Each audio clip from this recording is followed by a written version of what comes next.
Бір бала жерді қазып отырып, жер астына түсіп кетті. Ал ол жерді қараса, бұрынғы заманның жер асты империясы екен. Ал оның ішіндегі заттарды көргенде, өз-өзіне өзі сенбеді.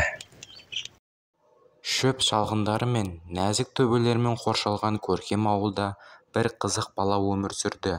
Оливер.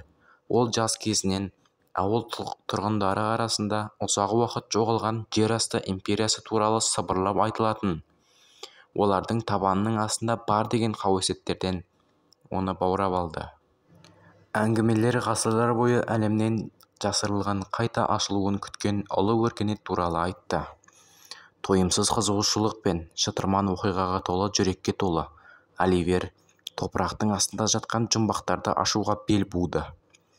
Жеңіл күрекпен қаруланған, ол өзінің қарапайым үйінің алдында тынымсыз қазуға кірісті.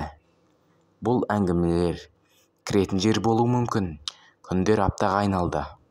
Оливердің жігері ешқашан таймайды. Оның қолдары жылтырап, киімдері жермен ластанған. Бірақ жасырын дүниені ашу туралы уәде оны жалғастырды. Тағдырлы күндердің бірінде күн көкжиектен төмен түсіп бара жатқанда, күрек күтпеген жерден бірдеңені соқты. Ол металдың дірілімен қайта жаңғыртты. Оливер дірілдеген қолдарымен, толқыған жүрегімен топырақты тазартып, жер асты туннелінің көне әшекейлі кіреберісін ашты. Шамның жыпылықтаған жалынымен ғана жанып, белгісіз жаққа қадам басты.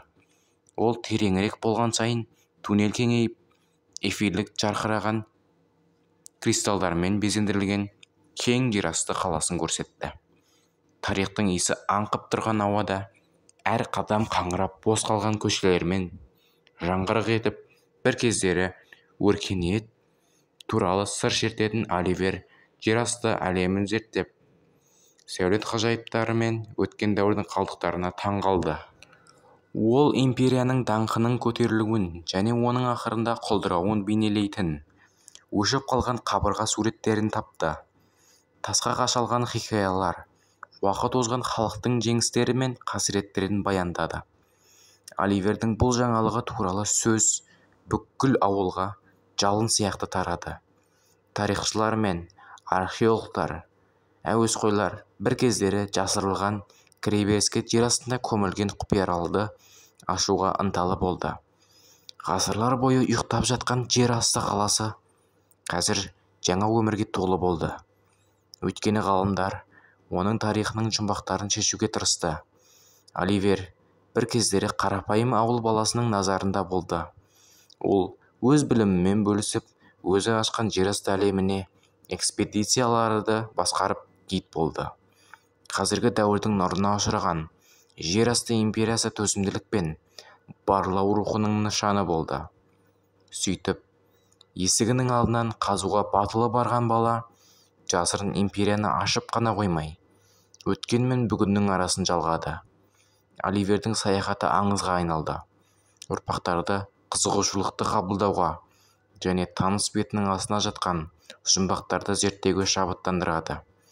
Бір кездері ұмыт болған империя бір перзенттің қайсарлығының арқасында тарих шежіресіндегі орын қайта қалпына келтірілді.